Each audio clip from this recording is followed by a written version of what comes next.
For 2,000 years, a story has captivated generations.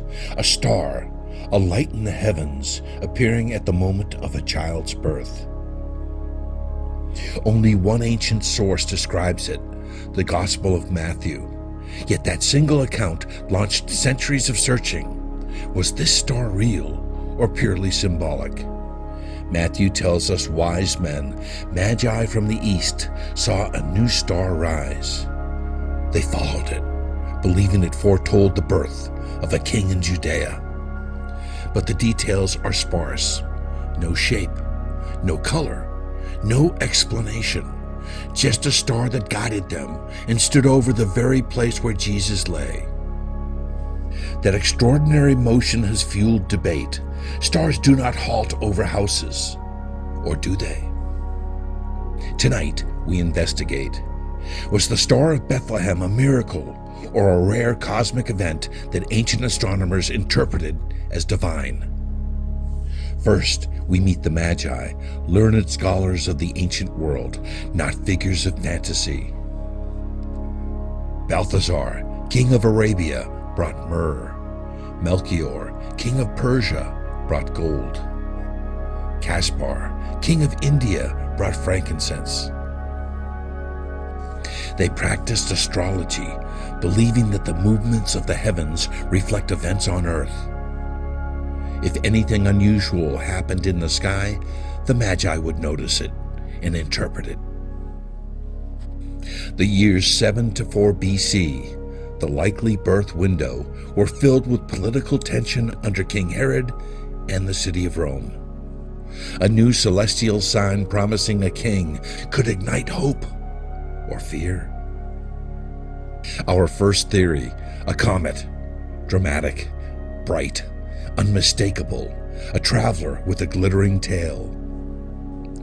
Ancient Chinese records describe a comet around 5 BC that lingered for more than 70 days. But comets were usually seen as omens of disaster, not royal births. Still, a comet moves across the sky, appearing to lead travelers.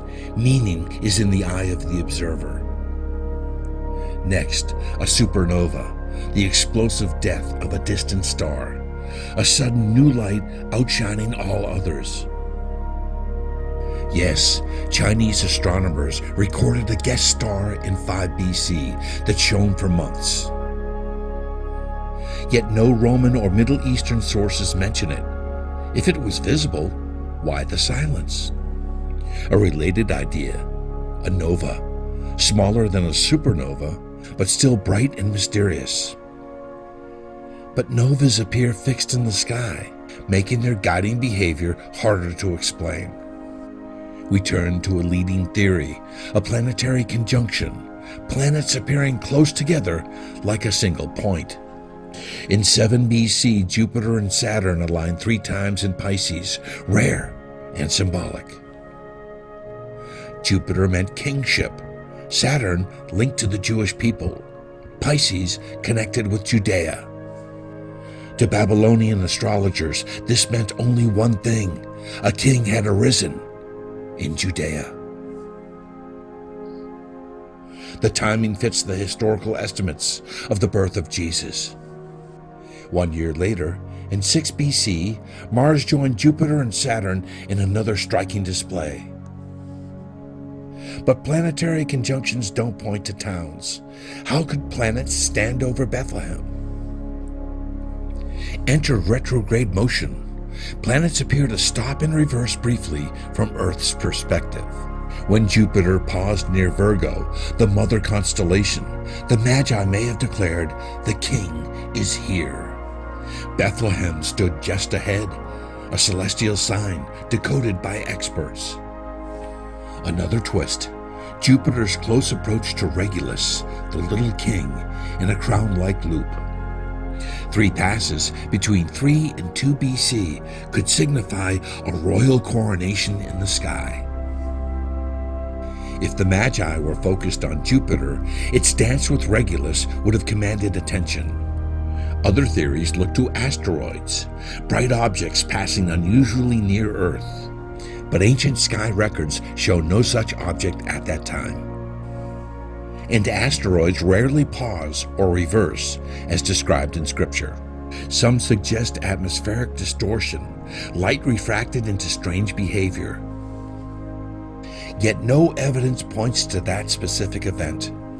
Many believers see the star as a celestial miracle, a divine sign beyond physical laws. Matthew's purpose may not have been scientific, but theological, the heavens declaring a Messiah. The Magi risked everything, following a sign few others noticed. Herod's dread shows that he understood the threat of a rival king. The star stood over the manger, a detail puzzling to astronomers, but inspiring to theologians. Outside Scripture, silence reigns. No historian records the star of a Jewish king. But was its message only visible to those who knew how to read it? If the conjunction theory holds, the star was a pattern, not a single light, visible only to trained eyes. The wonder lies not in physics, but timing, a cosmic alignment matching a turning point in history. Modern astronomy software recreates the skies of that era precisely. We see planets gliding together in Pisces, repeating ancient messages. The star fascinates because it isn't just an answer, it's a question. The Magi traveled far. Their journey shows that when hope rises, humans seek it out.